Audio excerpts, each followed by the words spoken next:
नमस्कार, भक्ति शक्ति आस्था चैनल में आपका स्वागत है। आज हम बात करेंगे 16 सोमवार व्रत के बारे में।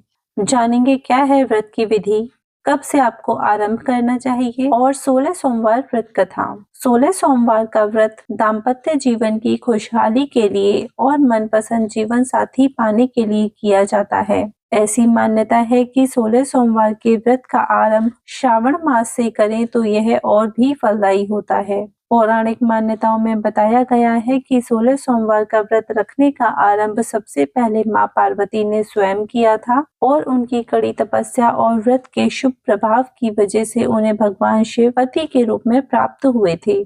आज हम आपको बताने जा रहे हैं इस व्रत को करने के फायदे और व्रत की विधि। आइए सबसे पहले जानते हैं 16 सोमवार के व्रत की पूजा सामग्री। शिव जी की मूर्ति, भांग, बेलपत्र, जल, धूप, दीप, गंगाजल, धतूरा, इत्र, सफेद चंदन, रोली, अष्टगंध, सफेद वस्त्र, नैवेद्य जिसे आधा सेर गेहूं के आटे को घी में भूनकर गुड़ मिलाकर बना लें। क्या आप जानते हैं 16 सोमवार के व्रत का संकल्प किस प्रकार लिया जाता है? आइए हम आपको बताते हैं। किसी भी पूजा या व्रत को आरंभ करने के लिए सर्वप्रथम संकल्प लेना चाहिए। व्रत के पहले दिन संकल्प किया जाता है, उसके बाद आप नियमित पूजा और व्रत करें। सबसे पहले हाथ में गंगाजल, अक्षत, पान का पत्ता, सुपारी और कुछ सिक्के लेकर संकल्प करें। सभी वस्तुएं भगवान शिव की मूर्ति के आगे समर्पित कर दें। 16 सोमवार के व्रत की पूजा आपको किस प्रकार करनी चाहिए? हाथ में अक्षत तथा फूल लेकर दोनों हाथ जोड़ लें और भगवान शिव का आवाहन करें। हाथ में लिए हुए फूल और अक्षत शिव भगवान को समर्पित करें। सबसे पहले भगवान शिव पर जल चढ़ाएं। जल के बाद सफेद वस्त्र अर्पित करें। सफेद चंदन से भगवान को तिलक लगाएं एवं तिलक पर अक्षत लगाएं। सफेद पुष्प, धतूरा, बेलपत्र, भांग एवं पुष्प माला अर्पित करें।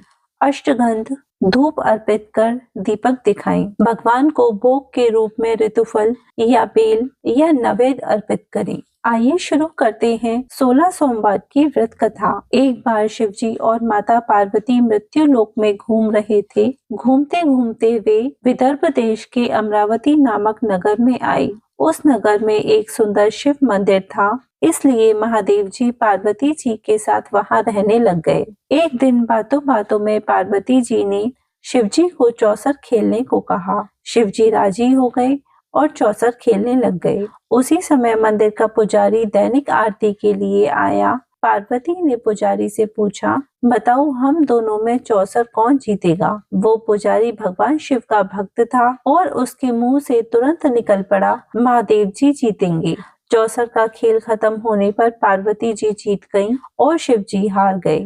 पार्वती जी ने क्रोधित होकर उस पुजारी को शाप देना चाहा। तभी शिव जी ने उन्हें रोक दिया और कहा कि ये तो भाग्य का खेल है, उसकी कोई गलती नहीं है। फिर भी माता पार्वती ने उसे कोढ़ी होने का श्राप दे दिया और उसे कोढ़ हो गया। काफी समय तक वो कोढ़ से पीड़ित रहा। एक दिन एक अप्सरा उस मंदिर में शिवजी की आराधना करने के लिए आई और उसने उस पुजारी के कोढ़ को देखा। अप्सरा ने उस पुजारी को कोढ़ का कारण पूछा तो उसने सारी घटना सुना दी। अप्सरा ने उस पुजारी से कहा, तुम्हें इस कोढ़ से मुक्ति पाने के लिए 16 सोमवार का व्रत करना चाहिए। उस पुजारी ने व्रत करने की विधि पूछी। अप्सरा ने बताया, सोमवार के दिन नहा धोकर साफ कपड़े पहन लेना और आधा किलो आटे से पंजीरी बना लेना। उस पंजीरी के 3 भाग करना। प्रदोष काल में भगवान शिव की आराधना करना।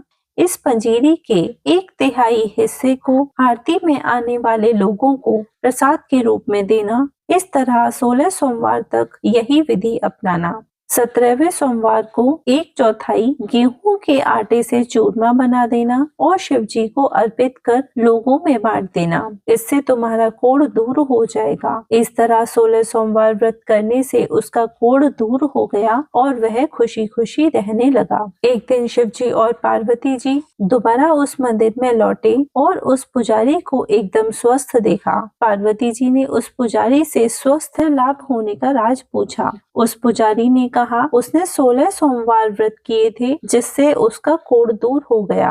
पार्वती जी इस व्रत के बारे में सुनकर बहुत प्रसन्न हुई। उन्होंने भी यह व्रत किया और इससे उनका पुत्र वापस घर लौट आया और आज्ञाकारी बन गया। कार्तिकेय ने अपनी माता से उनके मानसिक परिवर्तन का कारण पूछा, जिससे वो वापस घर लौट आई।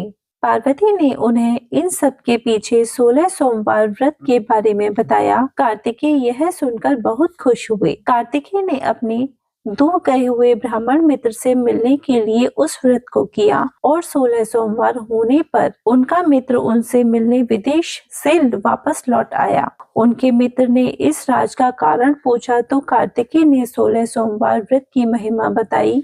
यह सुनकर ब्राह्मण मित्र ने भी विवाह के लिए 16 सोमवार व्रत रखने के लिए विचार किया। एक दिन राजा अपनी पुत्री के विवाह की तैयारियां कर रहा था। कई राजकुमार रानी की पुत्री से विवाह करने के लिए आए। राजा ने एक शर्त रखी थी कि जिस व्यक्ति के गले में हथनी वरमाला डालेगी उसके साथ ही उसकी पुत्री का विवाह होगा। वो ब्राह्मण भी वही था और भाग्य से उस हथनी ने उस ब्राह्मण के गले में वरमाला डाल दी और शर्त के अनुसार राजा ने उस ब्राह्मण से अपनी पुत्री का विवाह करा दिया। एक दिन राजकुमारी ने ब्राह्मण से पूछा, आपने ऐसा क्या पुण्य किया जो हथनी ने दूसरे सभी राजकुमारों को छोड़कर आपके गले में वरमाला डाली? उसने कहा, प्रिय, मैंने अपने मित्र कार्तिकेय के कहने पर 16 सोमवार व्रत किए थे। उसी के परिणाम स्वरूप तुम लक्ष्मी जैसी दुल्हन मुझे मिली। राजकुमारी यह सुनकर बहुत प्रभावित हुई और उसने भी पुत्र प्राप्ति के लिए 16 सोमवार व्रत रखा। उसके एक पुत्र का जन्म हुआ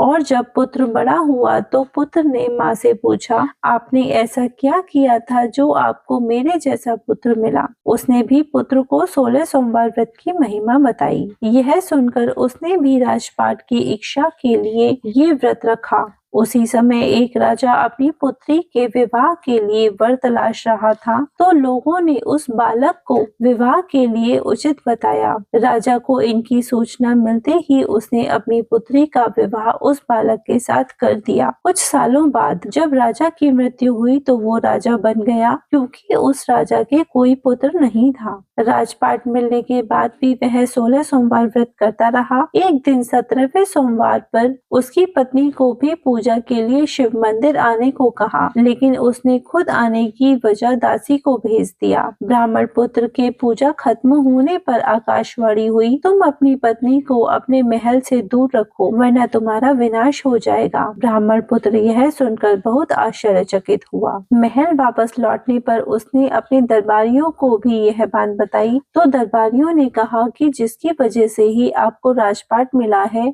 वो उसी को महल से बाहर निकालेगा।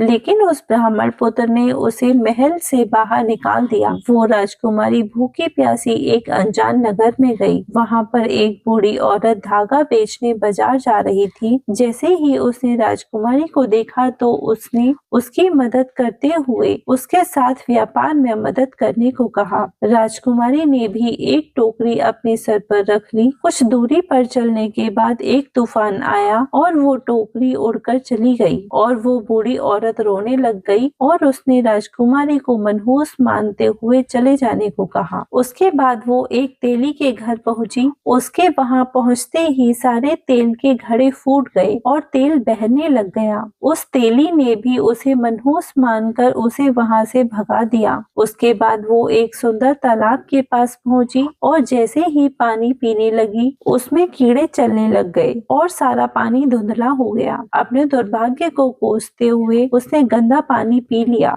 और पेड़ के नीचे सो गई। जैसे ही वो पेड़ के नीचे सोई उस पेड़ की सारी पत्तियां झड़ गईं। अब वो जिस पेड़ के पास जाती उसकी पत्तियां गिर जाती थीं। ऐसा देखकर वहां के लोग मंदिर के पुजारी के पास गए। उस पुजारी ने उस राजकुमारी का दर्द समझते हुए उससे कहा, बेटी तुम मेरे परिवार के साथ रहो, मैं तुम्हें अपनी बेटी की तरह रखूंगा, तुम्हें मेरे आश्रम में कोई तकलीफ नहीं होगी। इस तरह वह आश्रम में रहने लग गई। अब वो जो भी खाना बनाती या पानी लाती उसमें कीड़े पड़ जाते। ऐसा देखकर वो पुजारी आश्चर्य आश्चर्यचकित होकर उससे बोला, बेटी तुम पर ये कैसा कोप है जो तुम्हारी ऐसी हालत है। उसने वही शिव पूजा में ना जाने वाली कहानी सुनाई। उस पुजारी ने शिव जी की आराधना की और उसको 16 सोमवार व्रत करने को कहा, जिससे उसे जरूर राहत मिलेगी। उसने 16 सोमवार व्रत किया और 17वें सोमवार पर ब्राह्मण पुत्र उसके बारे में सोचने लगा, वह कहाँ होगी, मुझे उसकी तलाश करनी चाहिए। इसलिए उसने अपने आदमी को भेजकर अपनी पत्नी को ढूंढने को कहा। उसके आदमी ढूंढते ढूंढते उस पुजारी के घर पहुंच गए और उन्हें वहां राजकुमारी का पता चल गया। उन्होंने पुजारी से राजकुमारी को ले जाने को कहा, लेकिन पुजारी ने मना करते हुए कहा, अपने राजा को कहो वह खुद आकर ले जाए। राजा खुद वहां पर गया और राजकुमारी को वापस महल लेकर आया। इस तरह जो भी 16 सोमवार का व्रत करता है उसकी सभी मनोकामनाएं पूरी होती हैं। ओम नमः शिवाय। भगवान शिव की कृपा आप सभी पर हमेशा बनी रहे। प्लीज मेरी वीडियो को लाइक करें और चैनल को सब्सक्राइब करें।